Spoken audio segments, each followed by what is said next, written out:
Hello and happy Monday from Radically Rational and RadicallyRational.com.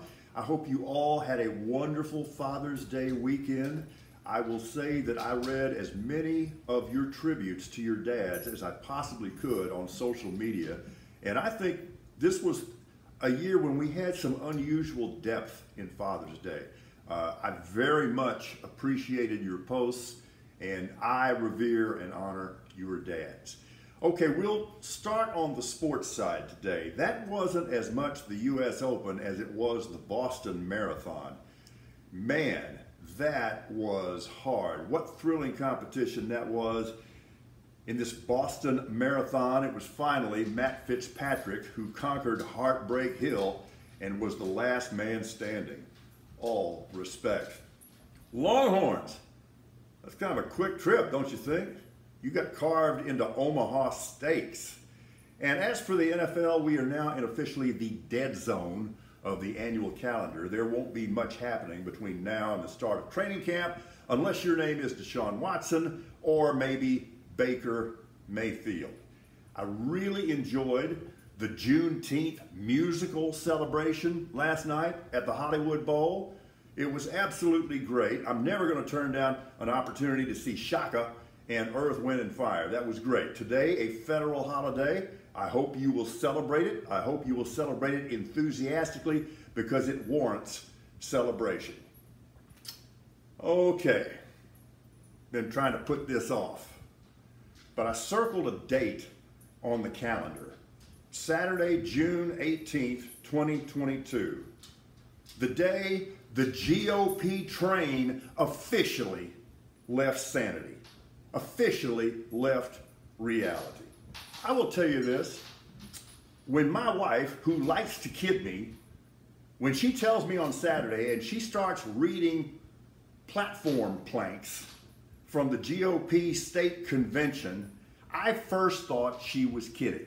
I first assumed that I was the chain and she was the anchor because we do that a lot around here. And then I got into it. This can no longer be framed as left versus right, conservative versus liberal, Democrat versus Republican. No, this is fact versus fantasy. This is unbelievable. There is no such thing as the fringe wing of the Republican Party. There now clearly is only the Republican Party. Your official position is that Joe Biden is an illegitimate president? Based on what? Do you remember when claims like that generally required at least a grain of evidence?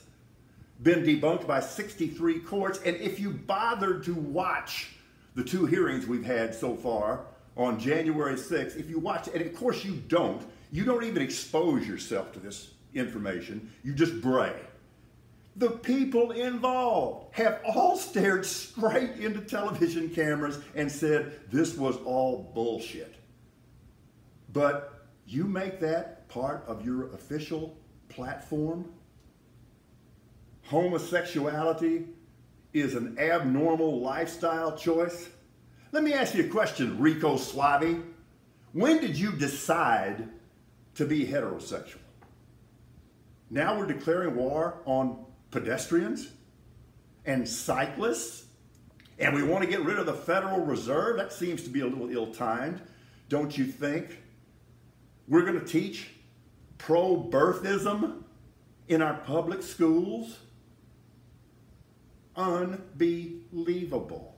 And this idea that we're going to work it in somehow, we're a Christian nation.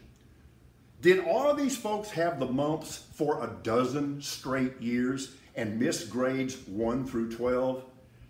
That's just not the way we do things around here.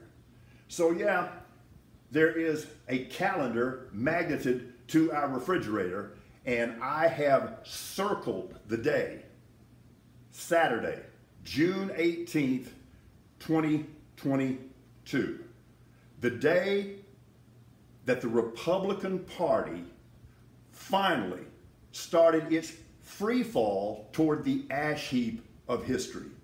This is insanity. They are transitioning. See what I did to you there? You're transitioning from the GOP to the Gestapo, or maybe the gazpacho. But the sad truth is, they're leaving people of rational sanity in the soup. We're radically rational.